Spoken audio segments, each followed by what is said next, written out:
Hey everybody, Jim here. I'm shooting a little bit of behind the scenes for this episode because this is probably going to be the most elaborate makeup that I've ever had to do for an NC. When Doug came up with the idea to do the review, where he came to me a little over a month ago probably, and he was like, I really want to do Planet of the Apes, the Tim Burton Planet of the Apes, and would it be possible for you to make me look like Tim Roth's character in that movie? And I was like, yeah, that would be awesome to do. I would love to do that. However, it's always a little trickier to prepare for these sort of things because our shooting schedule is usually really tight. So we don't have a lot of time on the day on set. It's a super elaborate makeup. It's like a full head, really, makeup job. And so it poses some challenges. Normally, what I would do if I was doing this intensive makeup is I would make a mold of the actor's face, in this case Doug, and have a plaster positive, and then I would sculpt all the features and stuff like that on that and make another mold and then pour foam latex into it and have a foam latex appliance that I could put on his face that was designed specifically for his face, and it would fit perfectly, and he could emote emotion and everything through the makeup and stuff. However, because I don't have really the time to do that, in order to do that, Doug would have to come in, and it's a few hours the process of making a mold and everything, so we're not going to do that. Also, Doug, in order to stay in character week after week, has to keep his goatee. So, being that most of the appliance is going to be glued around that area, it makes it very tricky how the appliance is actually going to adhere to his face and how it's going to work. So those are a couple of little challenges that we have going into this already. Like every project, I never know exactly how I'm going to do it or how it's going to come out.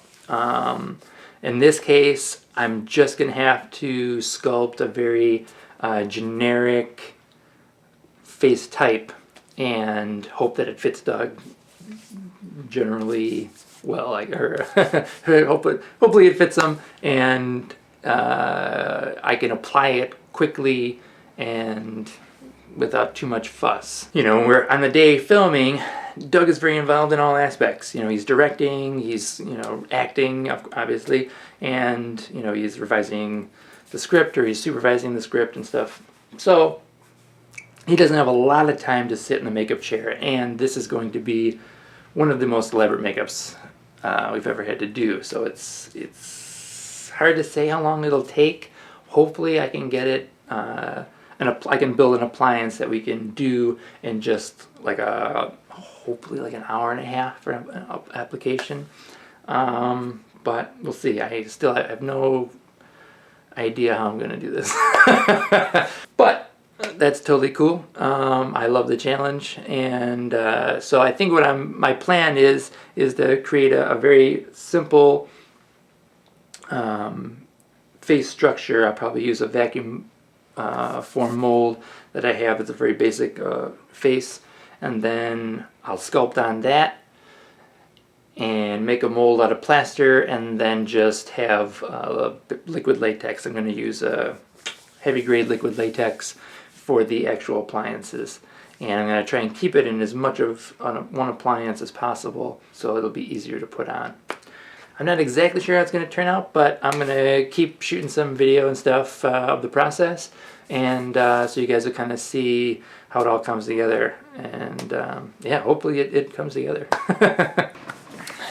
Okay, so we're in the workshop, and like I said, so I'm going to use a basic, this is a vacuum form of a basic face shape that I'm going to sculpt on, and I have to, hopefully it'll come out like this. It'll look like Tim Roth in Planet of the Apes.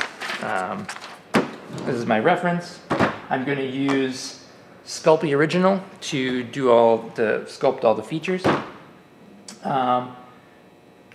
It's not the most ideal as far as price-wise, but I have a ton of this stuff, so that's why I'm actually going to use it, and I am very comfortable using Sculpey. It's a really easy to use polymer clay, And yeah, I've only got like a few hours really to get this done, so I'm just gonna jump right into it and see what happens. And hopefully when it's done it resembles this in some manner. Alright, so let's see what happens.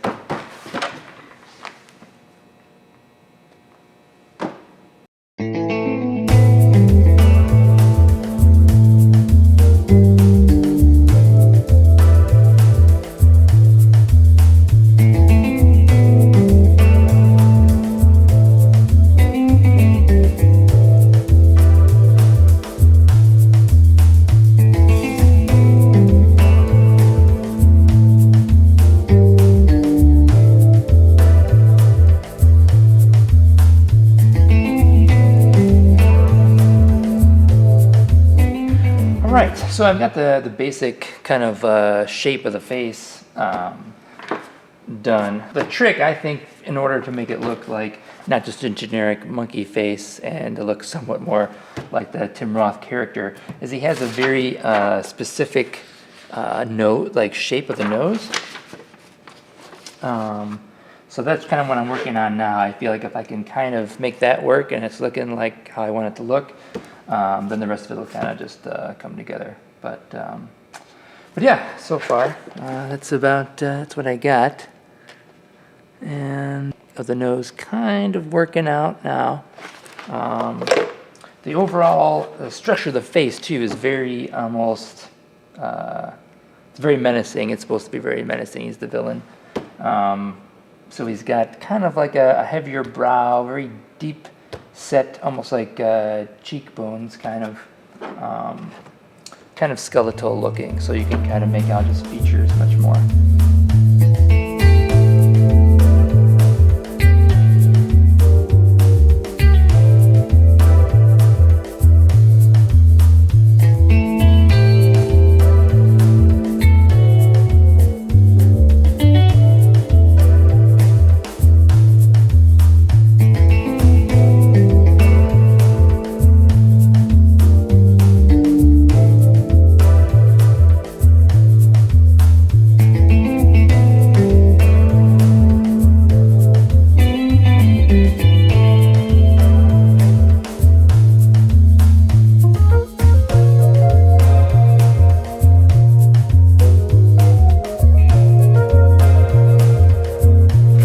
What we're left with. I think it'll get the job done.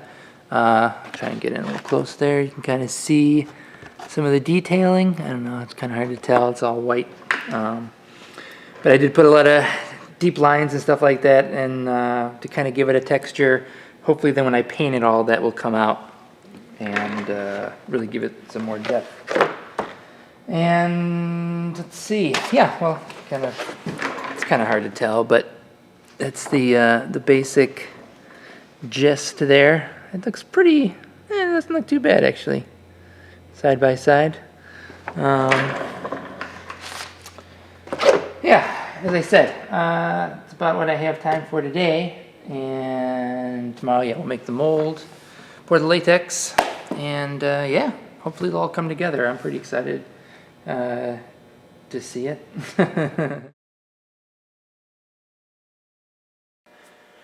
All right, so I came in this morning and I kind of was looking at the mask. Before I make the mold, I wanted to add a little bit more of the forehead yesterday. I kind of just had the brow, but I think I'm going to add the forehead, and if I don't like it, I can always remove it. There is still a lot of detail in the forehead on the character or whatever, so I just went ahead and added that little piece.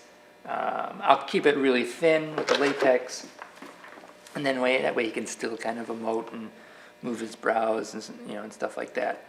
And it'll give me a little bit more of a surface area to adhere the whole prosthetic to.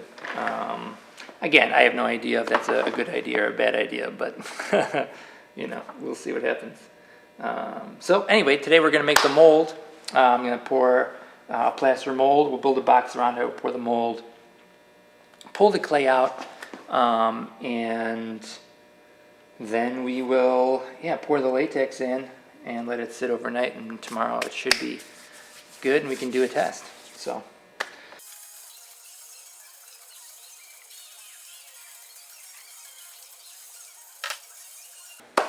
All right, so I created a box, just a simple box around the Sculpt, and I'm going to just mix up some of this plaster of Paris.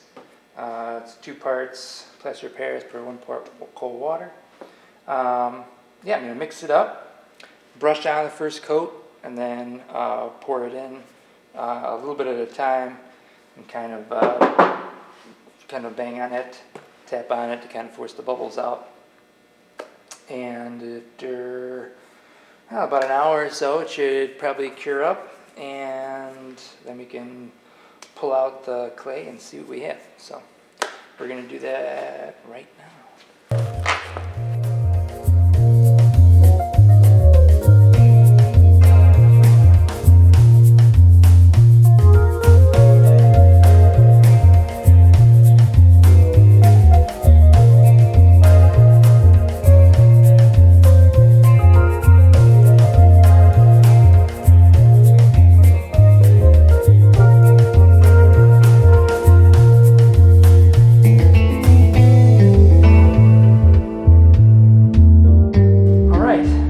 Well, I pulled the clay out, and we're left with this negative here, and you can kind of see it actually came out really well. I was actually able to pull the clay out all in one go.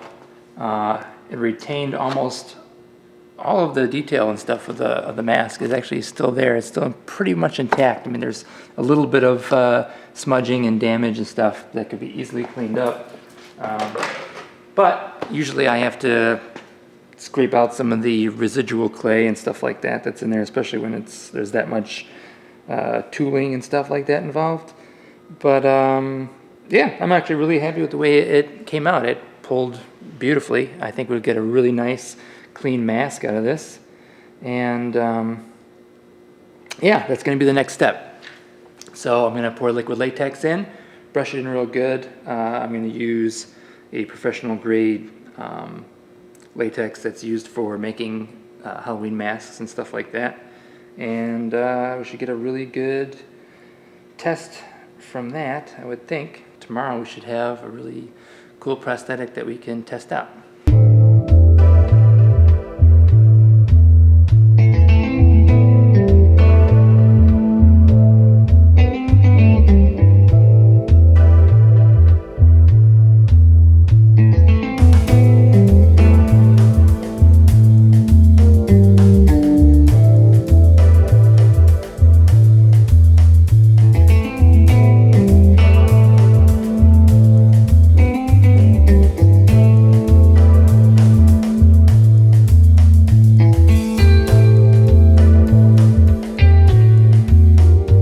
All right, so here's the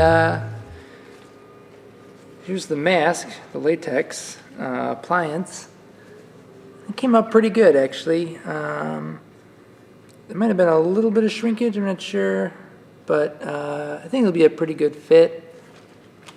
And then it's got the chin piece here. And then, of course, I have to add all of the hair and stuff like that. But I think what I'm going to do a quick test on myself and see how good I can kind of apply it and make it look.